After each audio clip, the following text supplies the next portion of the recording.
ஹஜ்ரத் மூசா அலைஹிஸ்ஸலாம் அவர்கள்ட்ட வந்து ஒரு பெண்மணி கேட்டுச்சான், எனக்கு குழந்தை பாக்கியம் இல்லை, அல்லாஹ்கிட்ட நீங்கள் பேசக்கூடிய ஆற்றல் உங்களுக்கு இருக்கிறது, அல்லாஹ்விடத்தில் கேட்டு என்னுடைய விதியிலே கலா கதிரிலே எனக்கு பிள்ளை பாக்கியம் இருக்கிறதான்னு அல்லாஹ்ட்ட கேட்டு சொல்லுங்க நான் அப்படின்ட்டு அந்த பெண்மணி வந்து சொன்னேன்.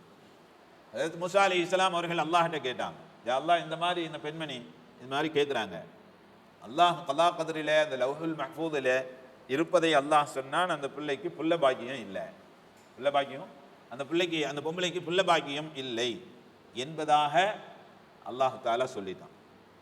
துவா செஞ்சுக்கிட்டே இருக்கிறாங்க. அல்லாஹ்வினுடைய நசீப், அதாவது துவா, அதாவது நசீபை கலா கதிரை விதியை மாற்றக்கூடிய இரண்டு விஷயங்கள். என்ன விஷயம்? ஒன்றாவது துவா, இரண்டாவது தான தர்மம். விதியை மாற்றும். அந்த பெண் துவா செய்து கொண்டே அல்லாஹ் இடத்திலே அழுது புலம்பி துவா செய்து கொண்டே இருக்கையில குழந்தை பாக்கியம் கிடைச்சிருச்சு. மூசா அலைஹிஸ்ஸலாம் அவர்கள்ட்ட பிள்ளையை தூக்கிட்டு அந்த பொம்பளை வருது. மூசா அலைஹிஸ்ஸலாம் ஆச்சரியப்படுறாங்க. ஆச்சரியப்பட்டு அல்லாஹ் இடத்துல கேட்கும்போது அல்லாஹ் தஆலா சொன்னான், குழந்தை பாக்கியம் இருக்கா இல்லையான்னு கேட்டீங்களே தவிர இனிமேல் கேட்டா கிடைக்குமா கிடைக்காதான்னு நீங்க கேட்கல.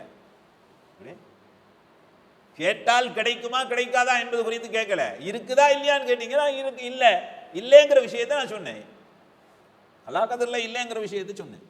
கேட்டா கிடைக்குமா கிடைக்காதான்னு கேட்கல, அதனால அதை பற்றி நான் சொல்ல.